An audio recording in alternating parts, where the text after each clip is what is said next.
নমস্কার, কলকাতা টিভির ডিজিটালে আপনাদেরকে স্বাগত। আপনাদের সঙ্গে এই মুহূর্তে রয়েছি আমি অভিক। চলে এসেছি বিভিন্ন গুরুত্বপূর্ণ খবর নিয়ে আজকের আমাদের এই আলোচনাতে। আর এই মুহূর্তে আমাদের সঙ্গে পেয়ে গিয়েছি আমাদের পলিটিক্যাল এডিটর আশিস চট্টোপাধ্যায়কে। আশিস দা, বলা যেতেই পারে যে এই মুহূর্তে যত কাণ্ড বিহারে, কারণ বিহারে এই মুহূর্তে বিতর্কের শিরোনামে রয়েছে, একাধিক আলোচনা চলছে বিহারকে নিয়ে, নীতিশ কুমারকে নিয়ে। সেক্ষেত্রে বিহারে এনডিএ জোট তাদের ক্ষেত্রে কি একটা বড় ধাক্কা খেতে চলেছে? কারণ একটা জল দল বদল করতে পারে নীতিশ কুমার, সেরকম একটা জল্পনা সামনে উঠে আসছে। আর এর আঁচ কি দিল্লিতেও পড়বে? কারণ দিল্লিতে সেখানে বিধানসভা নির্বাচনও রয়েছে। দেখো অভিক, তুমি আজকে জাতীয় রাজনীতির একেবারে কেন্দ্রটায় তুমি ধরে প্রশ্নটা করলে। আমাদের কাছে বিহার থেকে বড় খবর আসছে যে নীতিশ কুমারের মন ভালো নেই।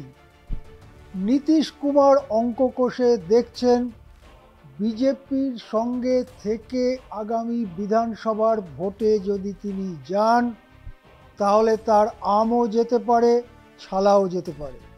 কেন?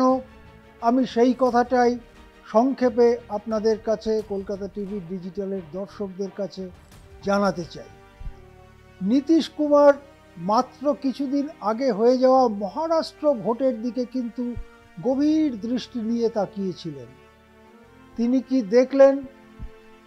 একনাথ শিন্ডেকে মুখ্যমন্ত্রী রেখে ভোটে গেল বিজেপি বিরাট জয় পেল। তারপরে জিতে আসবার পরে একনাথ শিন্ডেকে জানিয়ে দেওয়া হলো মুখ্যমন্ত্রীর কুর্সি আপনি আর পাবেন না। এটা নিয়ে শিন্ডে নানান দর কষাকষি করেছেন। যারা সেই সময়ে জাতীয় রাজনীতির দিকে নজর রেখেছিলেন তাদের মনে পড়বে তিনি অভিমান করে দেশের বাড়িতেও চলে গিয়েছিলেন। মুম্বাইতে দুদিন পরে ফিরে হাসপাতালে ভর্তি হয়ে গিয়েছিলেন। রাজনীতির আলোচনার থেকে পাক্কা 3 দিন বাইরে চলে গিয়েছিলেন শিন্ডে। কিন্তু এক চুল নড়েনি বিজেপি। তারা পরিষ্কার জানিয়ে দিয়েছে দেবেন্দ্র ফডনবিসকেই আমরা মুখ্যমন্ত্রী করব। এমনকি স্বরাষ্ট্র দপ্তর, তা যদি না দেওয়া হয়, স্বরাষ্ট্র দপ্তরের অর্ধেক চেয়েছিলেন শিন্ডে, সোজা না বলে দেওয়া হয়েছে। ফলে 2 মাস আগে যে শিন্ডে ছিলেন মুখ্যমন্ত্রী, রাজ্যের কর্ণধার, আজকে তিনি মামুলি কয়েকটা দপ্তর নিয়েই সন্তুষ্ট থাকতে বাধ্য হচ্ছেন। নীতিশ কুমার কি ভাবছেন? তাকে মুখ্যমন্ত্রী রেখে বিহারে যদি নির্বাচনে যায় বিজেপি, এবং বিহারে যদি বিজেপি এবং নীতিশের জোট, তার সাথে অবশ্য আরও 2-1টা পার্টি রয়েছে, যেমন রামবিলাস পাসওয়ানের তৈরি করা পার্টি, এলজেপি লোক জনশক্তি পার্টি রয়েছে, হিন্দুস্তান আওয়াম মোর্চা, এরকম 2-1টি তুলনামূলকভাবে ছোট পার্টি রয়েছে। এই জোট যদি বড় জয় পায়, অর্থাৎ মহারাষ্ট্রের মতো জয় পায়, এবং বিজেপি একাই যদি ওই ম্যাজিক ফিগার অর্থাৎ গরিষ্ঠতার কাছাকাছি আসন পায়, চোখ বুজে নীতিশ কুমারের অবস্থা করে দেবে একনাথ শিন্ডের মতো। তাহলে নীতিশ কুমার কোন পথে যাবেন? এটা কিন্তু আজকের ভাবনা নয়। মহারাষ্ট্র নির্বাচনের ফলাফল ঘোষণার পর থেকেই এই চিন্তাটা নীতিশ কুমারের মাথায় তীব্রভাবে আঘাত করছে, তিনি কোথায় যাবেন। এর মধ্যে যে ঘটনাটা ঘটল সেটা কিন্তু ভারতীয় রাজনীতিতে একদম টালমাটাল পরিস্থিতি তৈরি করে দিল কদিনের জন্য। তা হচ্ছে রাজ্যসভায় অমিত শাহ যখন আম্বেদকরকে একটা বিদ্রুপাত্মক ঢঙে আম্বেদকর প্রসঙ্গটি বললেন, সারা দেশে প্রতিক্রিয়া দেখা দিল বিহারের রাজনীতিতে। কেন বলছি? আমি দেখতে পাচ্ছি বিহারে হিন্দু হচ্ছে প্রায় 82%, আর বাকিটা মুসলমান, খুব সামান্য কিছু বৌদ্ধ, জৈন ইত্যাদি আছে। এই হিন্দুদের মধ্যে 15-16% হচ্ছে উচ্চবর্ণ, বাকি সব হচ্ছে ওই ওবিসি, এসসি, এসটি। তাহলে 15-16% বাদ দিলে বাকি সবই আম্বেদকরের চিন্তাধারার মধ্যে যারা পড়েন, যে সামাজিক অংশগুলো, তারাই বিহারে জনসংখ্যার মধ্যে তারাই রয়েছেন।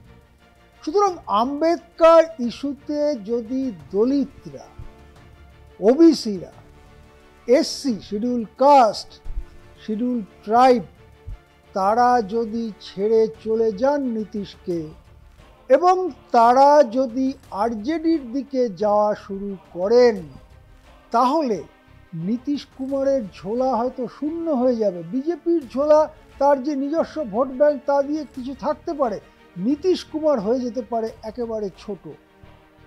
একই ঘটনা ঘটতে পারে লোক জনশক্তি পার্টির জন্য। রামবিলাস পাসওয়ানের তৈরি করা এই পার্টি, যে পার্টি আজকে চালান তার পুত্র চিরাগ, সেই পার্টিও অতি পিছড়ে বর্গের রাজনীতি করে। একই রাজনীতি করে হিন্দুস্তান আওয়াম মোর্চা বা হাম। সুতরাং এই দলগুলোর মধ্যে একেবারে তীরের মতো এসে বিঁধেছে এই আম্বেদকর নিয়ে অমিত শাহর বিদ্রুপাত্মক কটু মন্তব্য। এখন সেই জন্যে বিপুলভাবে চিন্তা ভাবনা শুরু হয়েছে নীতিশ কুমারের মধ্যে, নীতিশ কুমারের ঘনিষ্ঠজনেদের মধ্যে, যে বিজেপি কি ছেড়ে দেওয়া উচিত হবে, বিজেপির সঙ্গ। এই জায়গাতে দাঁড়িয়ে আমি আপনাদের দেখাবো যে আজকের পার্লামেন্টে 543 জন সদস্যের যে পার্লামেন্ট, তাতে কি পরিস্থিতি আছে সেটা আমি আপনাদের দেখাবো। দেখুন, বিজেপি 240, 272-73 পেলে মেজরিটি। বিজেপি কিন্তু তার থেকে অনেক পেছনে, দেখুন 33টা পেছনে। কংগ্রেস 99, সমাজবাদী পার্টি 37, তৃণমূল কংগ্রেস 29, আপনারা দেখুন, ডিএমকে 22, তেলেগু দেশম 16 এবং জনতা দল ইউনাইটেড, নীতিশ কুমারের পার্টি, সেই পার্টির 12টি আসন রয়েছে। সুতরাং আমরা দেখতে পাচ্ছি যে বিজেপি একা মেজরিটির থেকে অনেকটা পিছিয়ে আছে। এই জায়গায় দাঁড়িয়ে যদি জনতা দল ইউনাইটেড অর্থাৎ নীতিশের পার্টি বিজেপি সঙ্গ ত্যাগ করে, তাহলে কি হবে? বিজেপি এবং এনডিএ কে কটা আসন, সেটা আমি আপনাদের একবার দেখিয়ে দেব। যে আজকে এনডিএর যে 293টা আসন, সেখানে কে কটা আসন দেখুন। বিজেপির 240, তেলেগু দেশম 16, জেডিইউ 12, এই যে এসএইচএস বলতে শিন্ডে শিবসেনা, শিন্ডের অনুগত শিবসেনা 7টা, লোক জনশক্তি পার্টি এলজেপি দেখছেন, লোক জনশক্তি পার্টি 5টা, আরএলডি 2টো, অন্যরা 12টা। এই হচ্ছে 293টার হিসেব। 293 থেকে যদি 12টি বাদ যায়, তাহলে 281 থাকে। 281তেও কিন্তু মেজরিটির সমস্যা হয় না। কিন্তু মহারাষ্ট্রে শিন্দে কি খুব সুবিধায় আছেন, স্বস্তিতে আছেন? যদি শিন্দে দেখেন কেন্দ্র থেকে বিজেপি সরকারকে নামানো সম্ভব, শিন্দে কি অন্য পথে যাবেন না, কোনো গ্যারান্টি আছে? লোক জনশক্তি পার্টি, যেটা আমি আগে বললাম রামবিলাস পাসওয়ানের তৈরি করা পার্টি, সেই পার্টি পিছড়ে বর্গের রাজনীতি করে। আম্বেদকরকে নিয়ে যে মন্তব্য অমিত শাহ, তাতে তারা দারুণ অস্বস্তিতে। তারাও কি বিজেপির সঙ্গ শেষ পর্যন্ত থাকবে না ছাড়বে? যদি ধরুন আমরা হিসেব করে দেখি যে জনতা দল ইউনাইটেডের 12টি সিট অর্থাৎ নীতিশ কুমারের, তার সঙ্গে যদি যোগ করেন শিবসেনা শিন্ডের 7টা সিট, তার সঙ্গে যদি যোগ করেন লোক জনশক্তি পার্টির 5টা সিট, তাহলে কটা হলো? 24টা। এই 24টা সিট যদি 293 থেকে আপনি বাদ দিয়ে দেন, তাহলে কিন্তু 259টা সিট পড়ে থাকে এনডিএতে এবং সেই মুহূর্তে সরকার পড়ে যাবে। সুতরাং সরকার পড়ে যাওয়ার ব্যাপারটা খুব দূরবর্তী নয়, যদি এই দলগুলো অ্যাকশন নেয়। এবং সেই অ্যাকশন যদি তারা নিতে যায়, তেলেগু দেশম বা চন্দ্রবাবু নাইডু যদি আঁচ পেয়ে যান, যে মোদী সরকার টলমল করছে, তিনিই বা কেন মোদীর সঙ্গে থাকতে যাবেন? ওই অমিত শাহর ওই কটুকাটব্যকে মাথায় নিয়ে চুপ করে বসে থাকবেন কেন? তার সামনে অবশ্য এখন ভোট নেই, সেটা একটা সুবিধে, কিন্তু তাই তিনিই বা থাকবেন কেন? বরং উল্টো দিকে যদি তারা ভালো অফার পান, তাহলে কিন্তু তেলেগু দেশম পার্টিও এই জোট এনডিএ ছাড়তে পারে, এবং সেক্ষেত্রে স্পষ্টভাবে পড়ে যাবে এই নরেন্দ্র মোদীর সরকার। কবে পড়তে পারে, কিভাবে পড়তে পারে? এখন তো কোনো অনাস্থা প্রস্তাব নেই। বলা হচ্ছে 1 ফেব্রুয়ারি শুরু হচ্ছে বাজেট সেশন। এই বাজেট অধিবেশনে কয়েকটা ব্যাপারে সরকারের সঙ্গে শক্তি পরীক্ষা হওয়া সম্ভব।